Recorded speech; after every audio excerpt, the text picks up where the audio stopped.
ये वो दिन है जिनकी वजह से हम क्रिकेट देखते हैं, लेकिन मेरी बदकिस्मती ये है क्योंकि मेरी नजर में वो अफरीदी की तरह ही था, कभी कभार चल जाता है और ज्यादातर नहीं चलता। इसका फिर ये मतलब नहीं है कि कोई बड़ी बात नहीं अगर आपको क्रैम्प्स पड़ गए। खिलाड़ी है नवीन, उसने इंस्टाग्राम पे पोस्ट डाली थी कि तालिबान जब ये वापस जाए तो तालिबान कहीं इनकी गर्दनें ना उड़ा दें। जब जहाज नीचे जा रहा होता है तब सारे एथियस्ट मजहबी लोग हो जाते हैं। ऑलराइट मेरे प्यारे दोस्तों, मैं हूं हारिस सुल्तान और आज की वीडियो जो मैं बना रहा हूं, मुझे नहीं पता था कि ये वो दिन है जिनकी वजह से हम क्रिकेट देखते हैं, लेकिन मेरी बदकिस्मती ये है कि चूंकि यहाँ पे रात को बड़ी देर हो जाती है तो 95-6 पे मैंने देखा 7 आउट हो चुके हैं। सिर्फ ग्लेन मैक्सवेल है और पैट कमिंस है, और ग्लेन मैक्सवेल का उस वक्त तक एक कैच भी ड्रॉप हो चुका था। मैंने कहा यार मैंने कभी ग्लेन मैक्सवेल को बड़ा प्लेयर नहीं समझा क्योंकि मेरी नजर में वो अफरीदी की तरह ही था, कभी कभार चल जाता है और ज्यादातर नहीं चलता। रात को 1-1:30 बज गया था, मैं कहा चलो जी सो जाते हैं। मैं सो गया, सुबह उठा, मैंने सोचा आज कौन सी वीडियो बनाऊं। आज वीडियो बनाऊंगा कि हाँ अफगानिस्तान ने भी देखें, अब अफगानिस्तान भी कंटेंडर बन गया, क्योंकि मैं दिमाग में सोच चुका था कि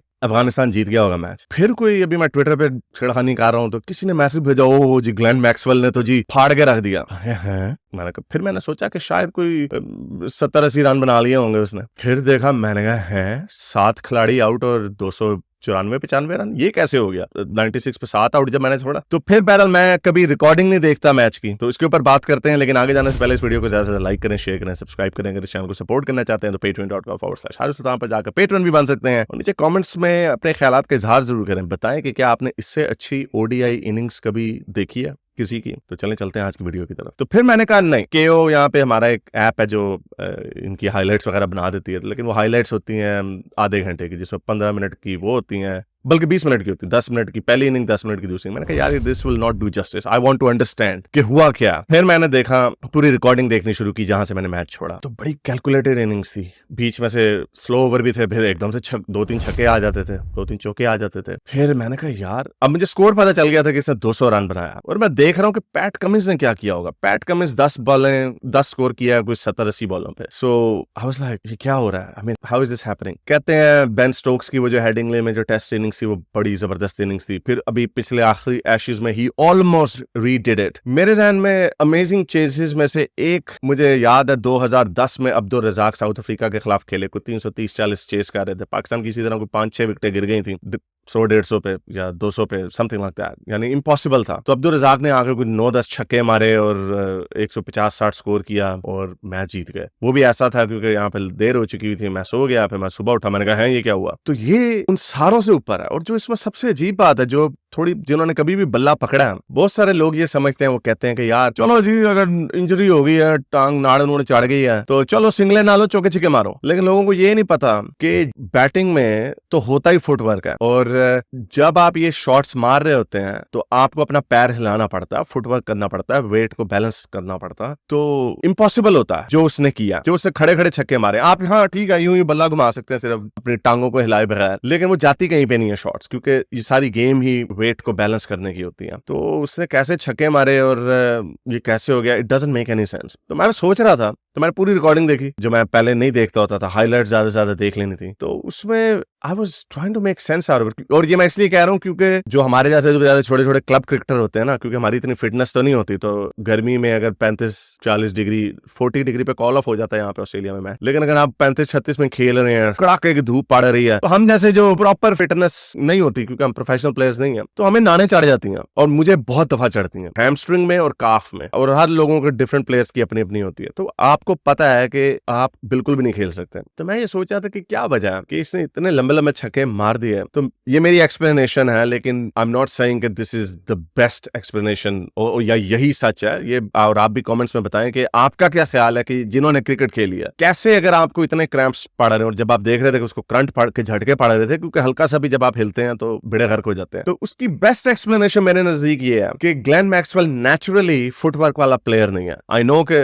फिर भी फुट थोड़ा सा हिलता है, लेकिन फुटवर्क वाला प्लेयर नहीं है। अगर ये फॉर एग्जांपल विराट कोहली होते या विलियमसन होते या रूट होते या बाबर आजम होते जो अपने पैरों का इस्तेमाल यानी वेट को ट्रांसफर करते हैं, अगर ये उस तरह के प्लेयर होते और उनकी ये हालत होती तो उन्होंने ये काम नहीं कर पाना था, because they rely very heavily on their footwork. Maxwell हमेशा से यूं शॉर्ट जैब्स जो हैं, फॉर एग्जांपल एक हेलीकॉप्टर शॉट थी जो आपकी महेंद्र सिंह धोनी ने जो इंट्रोड्यूस कराई, उसके अंदर मिनिमल फुटवर्क है। यू कैन सी के जो फ्रंट लेग है वो हिलती भी नहीं अपनी जगह से, और आप वहीं से हाफ वॉली को उठा के काउ कॉर्नर पे या डीप लॉन्ग ऑन पे फेंक देते हैं, तो उसमें फुटवर्क की जरूरत नहीं होती। बट ऑब्वियसली हर बॉल वैसे तो नहीं आनी, और रिवर्स स्वीप में भी आपको बॉडी को, क्योंकि अब ये प्लेयर्स पूरा नहीं लेफ्ट हैंडर नहीं होते, ये सिर्फ अपने पिवट करते हैं बॉडी को और वहीं से मार देते हैं, तो फुट वहीं पे रहता है। तो he is naturally more designed for shots that do not require a lot of footwork, but again फिर भी आपको फुटवर्क की जरूरत होती है। So I think that is one of the reasons that I think he was capable, he ended up doing what he ended up doing. And again इसका फिर ये मतलब नहीं है कि यू नो कोई बड़ी बात नहीं अगर आपको क्रैम्प्स पड़ गए। तो again this is just the only explanation that I can come up with, क्योंकि जिन्होंने, जैसे मैं फिर बताऊं, जिन्होंने बल्ला पकड़ा उन्हें पता है कि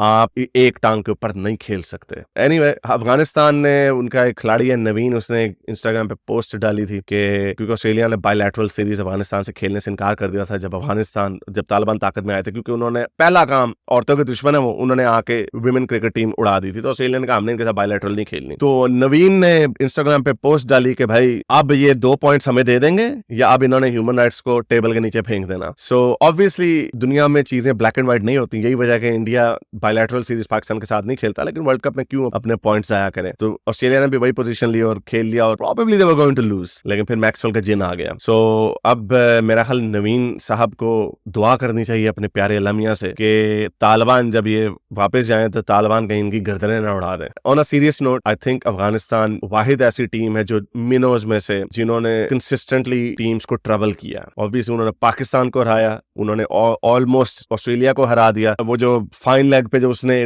डॉली सा कैच छोड़ा, I mean how bad luck is that, कि पाकिस्तान वो जो साउथ ने जो कैच वार्नर का छोड़ा था वो उससे भी माठा कैच था ये। और बड़ी बुरी फीलिंग होती है जब आप कैच छोड़ते हैं। मैं अभी सैटरडे को खेल रहा था, हमारा भी इसी तरह का मैच फंसा हुआ था गेम क्लब क्रिकेट। तो वो एक लड़का, उनका बड़ा अच्छा प्लेयर है, मुझे पता है, उसका पहले भी उसके साथ खेला हूं, तो उसने कवर में चुपेड़ मारी बड़ी जोर की और बिल्कुल मेरे हाथ में आई। लो कैच था लेकिन मेरे यहाँ पर टकरा के बॉल निकल गई।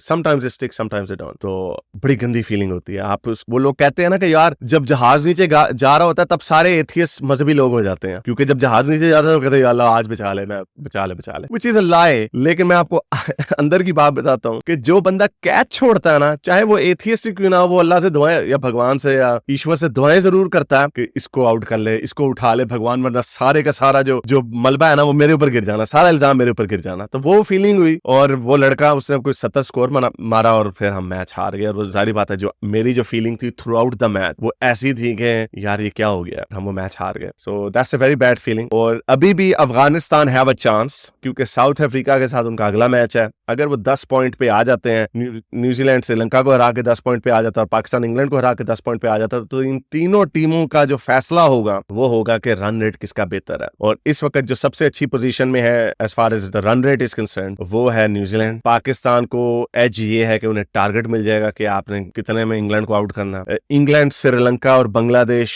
आई think they are so down and out, they are so downtrodden कि आप उसके ऊपर बेट नहीं कर सकते। इवन दो ऑस्ट्रेलिया का भी मैच है उनके साथ, बांग्लादेश के साथ, that would be a dead rubber match, but still I think they would like to win and I think they are going to win. सिर्फ अफगानिस्तान एक ऐसी टीम थी जो लग रहा था कि शायद अपसेट कर दे। देखते रहिए, बड़ा मजे का, बड़े बिजनेस एंड में वर्ल्ड कप चला गया है। उम्मीद करता हूँ आज की वीडियो आपको पसंद आई होगी। इसको ज्यादा से लाइक करें, शेयर करें, सब्सक्राइब करेंगे। इस चैनल को सपोर्ट करना चाहते हैं तो patreon.com/हारिस सुल्तान पर जाकर पेट्रन भी बन सकते हैं। अब तक के लिए इतना ही, अगली वीडियो तक क्रिकेट हाफिज।